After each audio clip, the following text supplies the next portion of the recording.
সাগ্নিকবাবুর একমাত্র ছেলে অনির্বাণ। অনির্বাণকে নিয়ে সাগ্নিকবাবুর স্বপ্ন অনেক। ছোটবেলা থেকে সাগ্নিকবাবু খুব কষ্টেই মানুষ হয়েছিলেন। তার জীবনে যা যা স্বপ্ন সবই প্রায় অধুরা। তার খুব পড়াশোনা করার ইচ্ছা ছিল, কিন্তু বাবার তেমন পরিস্থিতি একদম ছিল না। সেই সঙ্গে তারা 4 জন ভাই বোন। তার ফলে বাবা কারোর দিকেই তেমন দেখে উঠতে পারেননি। আর সেই জন্যই সাগ্নিকবাবুর পড়াশোনাও বেশি দূর হয়নি। তাকেও তার সংসার খুব কষ্টসৃষ্ট করে টানতে হয়। তার একমাত্র ছেলে অনির্বাণ, তাই সব স্বপ্ন অনির্বাণকে নিয়ে। পাশাপাশি অনির্বাণও পড়াশোনায় খুব ভালো, খুব মেধাবী। গোটা পাড়ার লোকই অনির্বাণকে খুব সম্মানের চোখে দেখে, কারণ ছেলেটা ছোট্টবেলা থেকে খুব স্টুডিয়াস। সে ছোটোবেলা থেকে একটা জিনিস জানে, তার বাবা তাকে খুব কষ্ট করেই পড়াশোনা শেখাচ্ছে, তাই বাবাকে তার মূল্য তাকে দিতেই হবে। এটাই তার একমাত্র লক্ষ্য। সাগ্নিকবাবুর খুব শখ যে ছেলে ডাক্তারি পড়ুক। সেই মতো অনির্বাণ সায়েন্স নিয়ে এইচএস পাশ করে এমবিবিএস পরীক্ষার জন্য প্রস্তুতি নিতে লাগলো, এবং নিট পাশ করে অর্থাৎ এমবিবিএস এন্ট্রান্স পাশ করে তার কলেজ হলো দুর্গাপুরে। সেই মতো তিনি তার ছেলেকে কলেজে গিয়ে ভর্তি করে দিয়ে এলেন, আর কলেজেরই হোস্টেল, সেখানেও তার থাকার বন্দোবস্ত তিনি করে দিয়ে এলেন। তারপর ছেলেকে সেখানে রেখে উনি ফিরে এলেন বাড়িতে, উনি আর ওনার স্ত্রী। প্রথম সব ঠিকঠাকই যাচ্ছিল, আর এখানে সাগ্নিকবাবু আর তার স্ত্রী মিলে তাদের দিন গোজান করছিলেন। সমস্যা শুরু হলো ঠিক 2 হপ্তাহ পর থেকে। হঠাৎ তার ছেলের একদিন ফোন, রাত্রির তখন প্রায় 12:30। সাগ্নিকবাবু ঠিক ঘুমোতে যাবেন এমন সময় তার ছেলের ফোন এলো। ফোনটা কানে দিতেই তিনি শুনতে পেলেন তার ছেলের খুব ভয়ার্ত কণ্ঠ, যাতে তার ছেলে তাকে বলছে তাদের প্রতি, মানে যারা ফার্স্ট ইয়ার, তাদের প্রতি অকথ্য অত্যাচার চলছে, আর অত্যাচার করছে 3rd ইয়ারের দাদারা। এক কথায় র্যাগিং। সেই রাতে তাদেরকে ডেকে পাঠানো হয়েছে, বলা হয়েছে কেউ যেন রাত্রিবেলা না ঘুমোয়। প্রত্যেককেই সেই সিনিয়র দাদাদের কাছে উপস্থিত থাকতে হবে রাত্রিবেলা। তার মধ্যে তার ছেলেও আছে। এই খবর শোনা মাত্রই সাগ্নিকবাবুর জন্য ঘুম উড়ে গেল, কিন্তু কিছু করার নেই। তার কারণ ছেলে আছে অনেক দূরে, তিনি চাইলেই এক্ষুনি পৌঁছতে পারবেন না, আর ছেলে সেখানে পড়তে গেছে, তার করারও কিচ্ছু নেই। একরকম আতঙ্কেই তার সে রাত্রি কাটতে লাগলো। ছেলে সে রাতে আর ফোন এলো না। এলো পরের দিন সকালবেলা। তার ছেলে তাকে কাঁদতে কাঁদতে বলছে যে গতকাল সারা রাত তাদেরকে ঘুমোতে দেওয়া হয়নি। তাদের প্রতি চলেছে নানান রকম মানসিক এবং শারীরিক অত্যাচার। কারো পরনে বস্ত্র পর্যন্ত কেড়ে নেওয়া হয়েছে, কারো গায়ে সিগারেটের ছ্যাঁকা পর্যন্ত দেওয়া হয়েছে। এছাড়া চলেছে নানান ধরনের অত্যাচার। সাগ্নিকবাবুর অন্তরাত্মা কেঁপে উঠল ছেলের জন্য। তিনি আর বিলম্ব না করে তখনই রওনা হয়ে গেলেন ছেলের কাছে। গিয়ে তিনি দেখলেন তার ছেলে মানসিকভাবে খুব ভেঙে পড়েছে, যে সারা জীবন পড়াশোনাকে এবং একটা আদর্শ নিয়ে বড় হয়েছে, আচমকা তার প্রতি অত্যাচার সে মানসিকভাবে খুব একটা ভালো মতো মেনে নিতে পারেনি। সাগ্নিকবাবু জিজ্ঞেস করলেন কে বা কারা। তার ছেলে ভয়ে ভয়ে 4-5 জনের নাম বলল। তিনি তখন একরকম বাধ্য হয়ে সেই ছেলেগুলির কাছে গেলেন। প্রায় 15-20 জনের গ্রুপ, তার মধ্যেই ওই 4-5 জনের কাছে উনি গেলেন। তার বক্তব্য ছিল একটাই, যে তার ছেলেকে তিনি অনেক কষ্ট করে মানুষ করেছেন, এবং তার ছেলে খুব নিরীহ এবং ভদ্র, সেই সঙ্গে খুব দুর্বলও। তার প্রতি যেন কোনো অত্যাচার না করা হয়। তিনি তার সামনে হাত জোর করে অনুরোধ করলেন। সেই ছেলেগুলি প্রত্যেকেই খুব দাম্ভিক, তাদের মধ্যে কয়েকজন মেয়েও আছে। তারা সাগ্নিকবাবুকে নানান অছিলায় অপমানও করল, এবং বিভিন্ন ধরনের টিকা টিপ্পণীমূলক কথাও বলল। কিন্তু সাগ্নিকবাবু তাতে কান দিলেন না, কারণ তার লক্ষ্য একটাই, তার ছেলের রক্ষা করা। তারপর তিনি তার ছেলের কাছে ফিরে এলেন, ফিরে সব ঘটনা বললেন, এবং তাকে আশ্বস্ত করলেন যে আশা করি সেই ছেলেগুলি আর আসবে না। তারপর তিনি ফিরে এলেন। এই ঘটনার পর থেকে দিন 5-6 নর্মালভাবেই কেটে গেল, কোনো অসুবিধা কিছু হলো না। কিন্তু ঠিক 1 হপ্তার মাথায় আবার এক ঘটনা ঘটল। এবারের তাদের অত্যাচারের মাত্রাটা অনেক বেশি ছিল। এবার তাদের প্রতি নানান রকম শারীরিক এবং মানসিক অত্যাচার বাড়ানো হলো, যা সহ্যের বাইরে। তার ছেলে অসুস্থ হয়ে পড়ল। তিনি বুঝতে পারলেন যে আর ছেলেগুলির কাছে অনুরোধ করে লাভ নেই। এবার তিনি কলেজ কর্তৃপক্ষের সঙ্গে দেখা করলেন এবং সেখানে লিখিত জমা দিলেন। তারপর কলেজ কর্তৃপক্ষ সাময়িক কিছুদিনের জন্য ওই ছেলেগুলোকে সাসপেন্ড করলো, যে ওরা কলেজে আর ঢুকতে পারবে না। এইসব সব ঘটনা মেটানোর পর তারপর তিনি তার ছেলের কাছে ফিরে এলেন, ছেলে তখন শারীরিক এবং মানসিকভাবে খুবই বিপর্যস্ত। তার ছেলে বারবার তাকে বলতে লাগলো তাকে ফিরিয়ে নিয়ে যাওয়ার কথা, কিন্তু শাগনিকবাবু তাকে অনেক করে বোঝালেন যে ফিরে গেলে পড়াশোনা তার অনেকটা ঘাটতি পড়ে যাবে। এবার যেন সে একটু মন টিকিয়ে পড়াশোনা করে, কারণ সেই ছেলেগুলো যা শাস্তি পাওয়ার পেয়ে গেছে, আর তার কোনো ভয় নেই। তিনি তার ছেলেকে এই বলে আশ্বস্ত করলেন। তারপর তিনি যখন সেখান থেকে ফিরে আসছিলেন, তার ছেলে দৌড়ে এসে তার হাতটা চেপে ধরে বলল, বাবা, আমার না এখানে ভাল লাগছে না, তুমি দেখো না, যদি পারো আমায় নিয়ে যেও। আমি যদি ডাক্তার না হয় বাবা, অন্য কিছু হই, তাহলেও তো হবে বলো। আমি তো তোমার সঙ্গে থাকতে পারবো। মার জন্য মনটা বড্ড খারাপ করছে, চলো না আমায় নিয়ে। শাগনিকবাবুর মনটা তার ছেলের এই কথাগুলো শোনার পর খুব খারাপ হয়ে গেল। তিনি তারপর কলেজে বলে তার ছেলেকে কয়েকদিনের জন্য বাড়িতে নিয়ে চলে এলেন। বাড়িতে আসার পর তার ছেলে যেন প্রাণ ফিরে পেল। বেশ কিছুদিন বাড়িতে কাটালো, তারপর আবার দিন 5-6 পর ফিরে গেল। সে আর যেতে চাইছিল না, কিন্তু পরিস্থিতির চাপে তাকে যেতে হলো। শাগনিকবাবুই তাকে গিয়ে রেখে দিয়ে এলেন এবং তাকে আশ্বস্ত করলেন যে আর যদি কোনো অসুবিধা হয় এবার তিনি তাকে পার্মানেন্ট বাড়ি নিয়ে চলে যাবেন। তারপর সেদিন রাত্রিবেলায় উনি তার ছেলেকে ওখানে রেখে বাড়ি ফিরে এলেন। কিন্তু তার পরের দিন সকালবেলা শাগনিকবাবুর ফোনে একটা ফোন এলো। ফোনটা কানে দিতেই তার গোটা দুনিয়া ওলটপালট হয়ে গেল। ফোনের অপর প্রান্ত থেকে সেই হোস্টেলের কেয়ারটেকার শাগনিকবাবুকে ফোন করে জানাচ্ছেন তার ছেলের অবস্থা ভালো নয়। গতকাল রাতে তার ছেলে 4তলা বিল্ডিংয়ের ছাদ থেকে মাটিতে পড়ে গেছে। ডাক্তার একরকম জবাব দিয়ে দিয়েছে, তার হাতে সময় খুব কম, তিনি যেন এক্ষুনি আসেন। এই কথা শোনার পর শাগনিকবাবুর জন্য পায়ের তলার মাটি সরে গেল। তিনি থতথত করে কাঁপতে লাগলেন। মুহূর্তের মধ্যে যেন এক ঝড় বয়ে গেল শাগনিকবাবুর ওপর দিয়ে। তার স্ত্রী ব্যাকুল হয়ে তার সামনে দাঁড়িয়ে আর জিজ্ঞেস করছেন কি হয়েছে। থরথর করে কাঁপতে কাঁপতে তার হাত থেকে ফোনটা পড়ে গেল। তিনি তার স্ত্রীকে ঘটনা বলতে গিয়ে হাউ করে কেঁদে ফেললেন।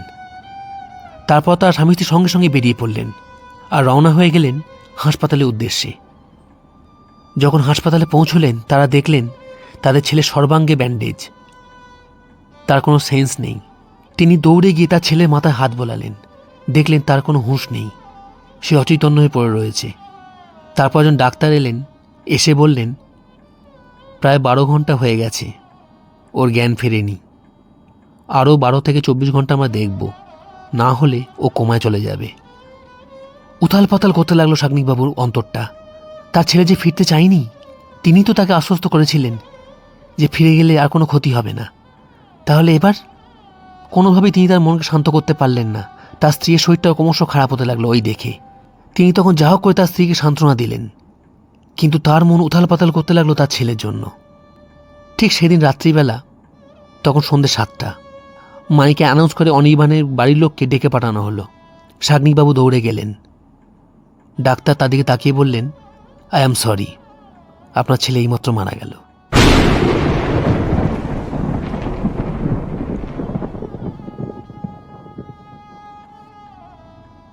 তার স্ত্রী ওই শোক আর মেনে নিতে পারলেন না। তার স্ট্রোক অ্যাটাক করে গেল। শাগনিকবাবুর জন্য গোটা দুনিয়াটা শেষ, আর কেউ নেই।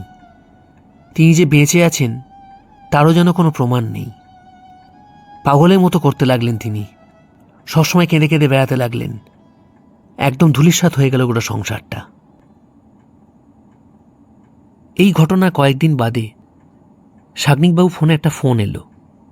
তিনি ফোনটা কানে দিতে অপর প্রান্ত থেকে একটা মেয়ের গলা ভেসে এলো। মেয়েটার নাম তনিমা। আর এই তনিমা মেয়েটি তার ছেলের সঙ্গে পড়াশোনা করত।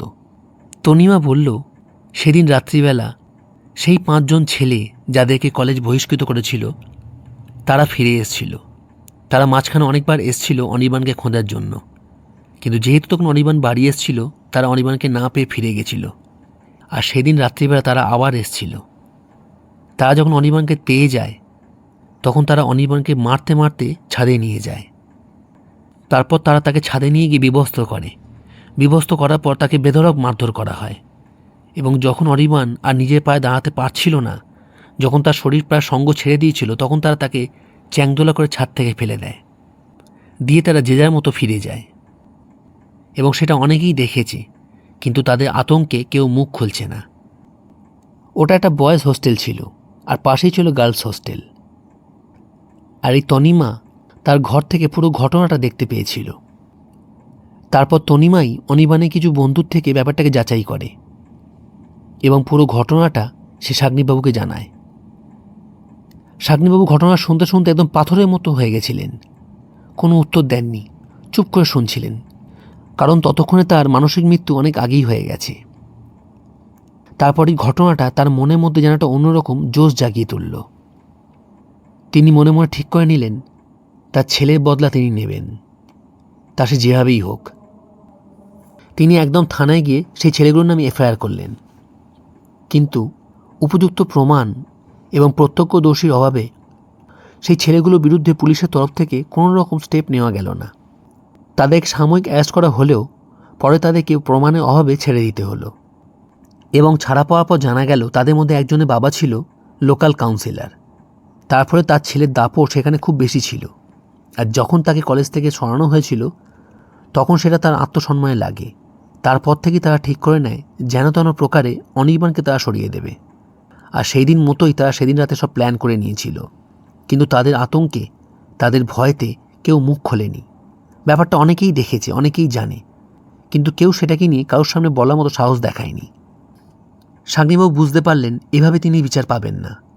কিন্তু ছেলে নেই, সে শোককেও তিনি এত সহজে ভুলতেও পারবেন না। ইতিমধ্যে কেস যখন ক্লোজ হয়ে গেল এবং তারা যখন ছাড়া পেয়ে গেল, সেই কাউন্সিলর ভদ্রলোক এলেন, শাগ্নিবাবুর সঙ্গে দেখা করলেন। দেখা করে বললেন, কি বলবো বলুন, বাচ্চা ছেলে এরা, বোঝে না, বদমাইশি করে ফেলে। আর যদিও আমার ছেলে যেই ঘটনা করেছে তার তো কোনো প্রমাণ নেই, তবে শুনে খারাপ লাগলো, বুঝলেন তো। আপনার ছেলেও আমার ছেলেরই মতো। দাঁড়ান 1 মিনিট বলে তারপর পকেট থেকে একটা বান্ডিল বার করলেন। দেখুন, ছেলেকে দিতে পারবো না, ঠিক আছে, তাও আমি একটু দান থান করি তো মনটা একটু দুর্বল হয়ে যায় শুনলে পরে, খারাপ লাগলো। নেই 5 লাখ রেখে দিন, এখানে 5 লাখ টাকা আছে, রেখে দিন। আপনি আপনার স্ত্রীর বাদবাকি জীবনটায় কাজে লাগবে, যান, এটা রেখে দিন। আর হ্যাঁ, আর এরম ছেলে মানসিকতা করবেন না, বুঝলেন। দুমদাম এসব কেস ফেস করবেন না। আপনার ক্ষতি হয়েছে জানি, যার জন্য আমিও আপনার বিরুদ্ধে কোনো স্টেপ নিলাম না। নয়তো প্রথম যখন শুনেছিলাম যে ছেলের নামে কেউ ডায়েরি করেছে, আমি তো তখন মনে মনে ভেবেছিলাম তাহলে ছেলে নামে একটা, আমি না আর একটা। থাক, আপনাকে দেখে কষ্ট লাগলো, তাই 5 লাখ দিয়ে দিলাম, হাতে রাখুন। আবারও বললাম, বাড়াবাড়ির দিকে যাবেন না, বুঝলেন।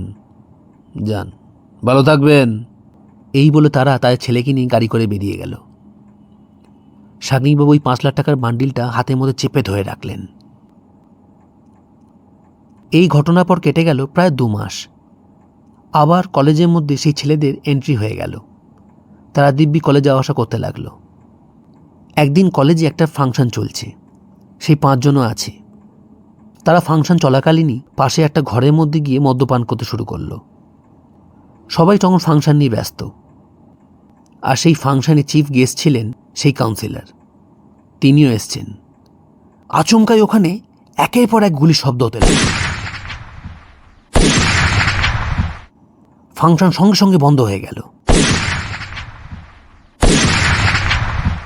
সবার মুখের মধ্যে যেন একটা আতঙ্ক ফুটে উঠল।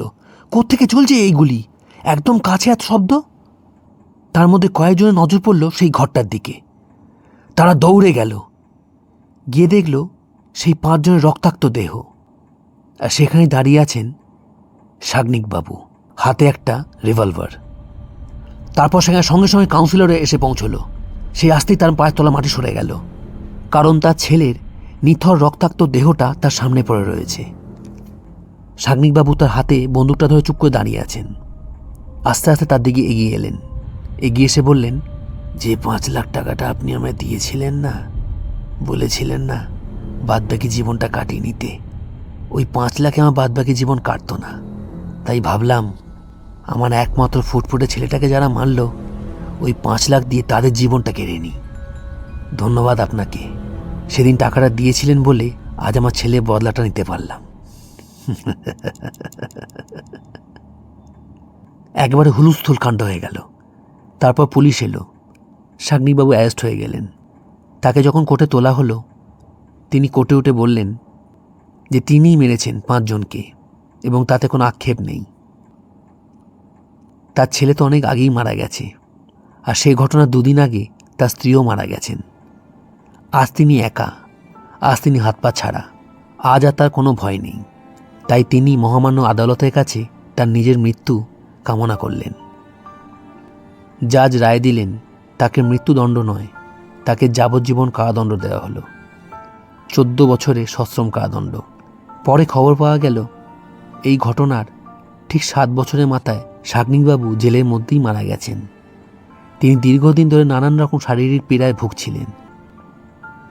জাস্ট একটা দিনের ঘটনা একটা গোটা পরিবারকে শেষ করে দিল। হয়তো সেদিন যদি তার ছেলেকে না পাঠাতেন, আস্তায় তারা হয়তো সবাই বেঁচে থাকতো। হয়তো ছেলে ডাক্তার হতো না, কিন্তু তারা বেঁচে থাকতেন, আনন্দে থাকতেন।